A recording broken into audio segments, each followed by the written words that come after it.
السلام علیکم جی۔ ہم مسلمان جب سے پیدا ہوتے ہیں ہمیں بتایا جاتا ہے کہ ہم نے شرک نہیں کرنا، اور شرک ایک بہت بڑا گناہ ہے جس پہ اللہ تعالیٰ معاف نہیں کریں گے بلکہ جہنم میں ڈال دیں گے۔ ہم اس تصور کو اپنے بزرگوں سے، اپنے علماء سے سنتے ہیں اور مان لیتے ہیں، اور اپنے آگے آنے والی نسلوں کو بھی یہی ترغیب دیتے ہیں، یہی توجہ دلاتے ہیں کہ شرک نہیں کرنا، شرک بہت بڑا گناہ ہے، اللہ میاں ناراض ہو جاتے ہیں، اور جو شخص شرک کرے گا وہ ہمیشہ ہمیشہ کے لیے جہنم میں چلا جائے گا۔ اگر غور کریں تو ہم شرک کو ہمیشہ سے ایک مذہبی مقدمے کے طور پر قبول کرتے ہیں۔ ہم شرک کیوں نہیں کرتے؟ اس لیے کہ ہم مسلمان ہیں۔ ہم شرک کیوں نہیں کرتے؟ اس لیے کہ اللہ میاں نے منع کیا ہے۔ ہم شرک کیوں نہیں کرتے؟ اس لیے کہ اس کے نتیجے میں ہم جہنم میں چلے جائیں گے۔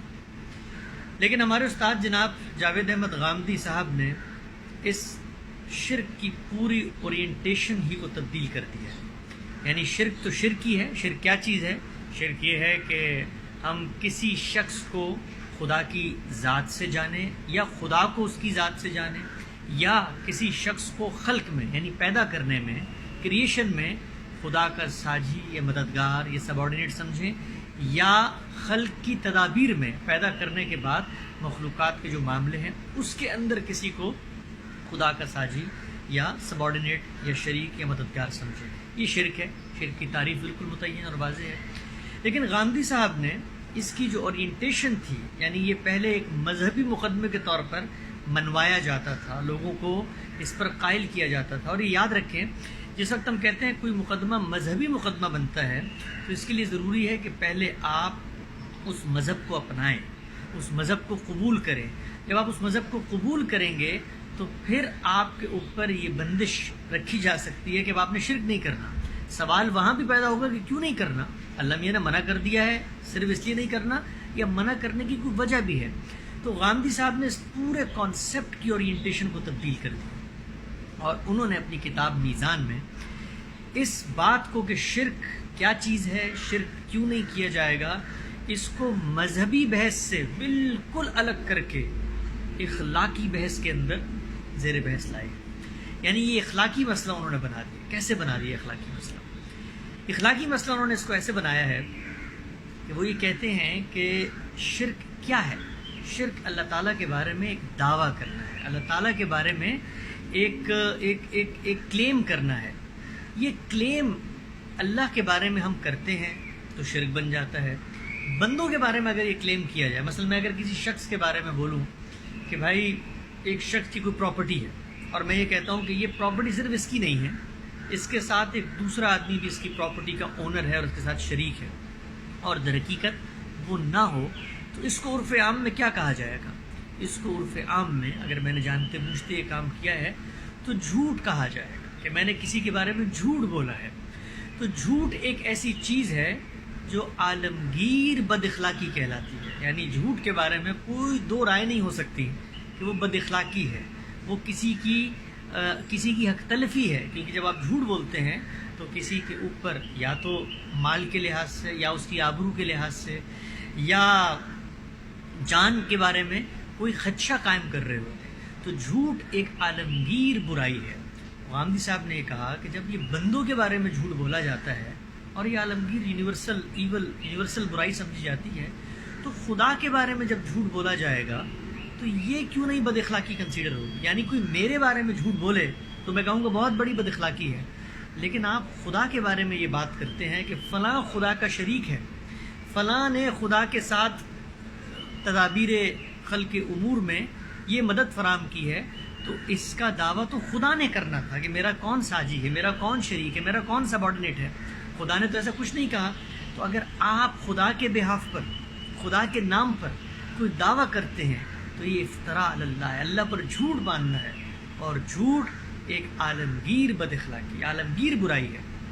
تو اگر آپ غور کریں اس کا نتیجہ کیا نکلا؟ اس کا نتیجہ یہ نکلا، اب ہم جب لوگوں کو شرک سے بچنے کی دعوت دیں گے تو یہ کسی مذہبی مقدمے کے تحت نہیں دیں گے کہ دیکھو بھئی ہمارا ایک مذہب ہے، ہمارے بزرگوں نے ہمیں پہنچا دیا تھا، اس میں یہ لکھا ہوا ہے کہ شرک نہیں کرنا، اور اللہ میاں سے ناراض ہو جاتے ہیں اور آپ جہنم میں چلے جاتے ہیں۔ نہیں، اس مقدمے کی جو غایت ہے، اس مقدمے کے پیچھے جو حکمت کار فرما ہے، اس مقدمے کے پیچھے جو منشا ہے وہ کیا ہے؟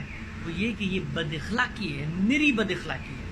ہمارے بارے میں کچھ جھوٹ بولے تو ہمارا سانس پھول جاتا ہے، ہم کہتے ہیں دیکھو تم نے میری عزت پر حملہ کیا ہے، تم نے میری کریڈیبلٹی کو مجروح کر دیا ہے۔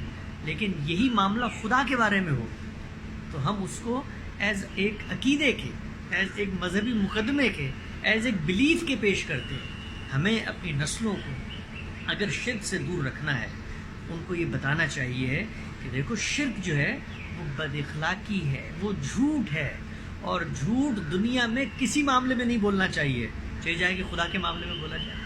غامدی صاحب نے اپنی کتاب میزان کے اندر اگر آپ اس کا مطالعہ کریں تو شرک کو کہاں رکھا ہے؟ اخلاقی مباحث کے اندر رکھا ہے کہ یہ اس کا تعلق اخلاقیات سے ہے۔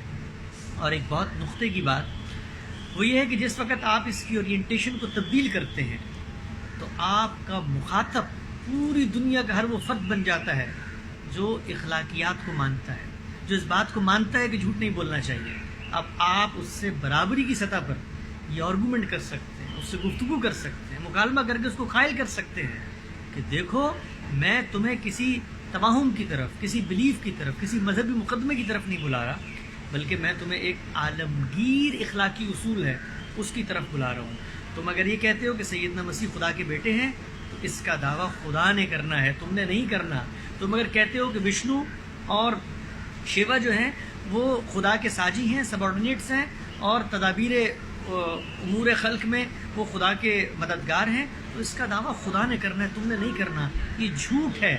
تم جھوٹ اپنے بارے میں برداشت نہیں کرتے تو خدا کے بارے میں برداشت کیوں کرتے؟ تو میرے نزدیک غامدی صاحب کی کچھ بڑی کنٹریبیوشنز میں سے ایک کنٹریبیوشن یہ بھی ہے کہ انہوں نے شرک کو محض ایک بلیف، محض ایک مذہبی مقدمے کے بجائے اس کے پیچھے جو حکمت، شرک کی ممانعت کے پیچھے جو اصل غایت ہے، جو غرض ہے، اس کو نمایاں کر کے اس پورے کانسیپٹ کی اورینٹیشن ہی تبدیل کر دی، اور ہمیں یہ موقع دیا کہ ہم پوری دنیا میں موجود ان لوگوں کو جو شرک کر رہے ہیں متوجہ کر کے بتائیں کہ آپ لوگ ایک بد اخلاقی کا ارتکاب کر رہے ہیں۔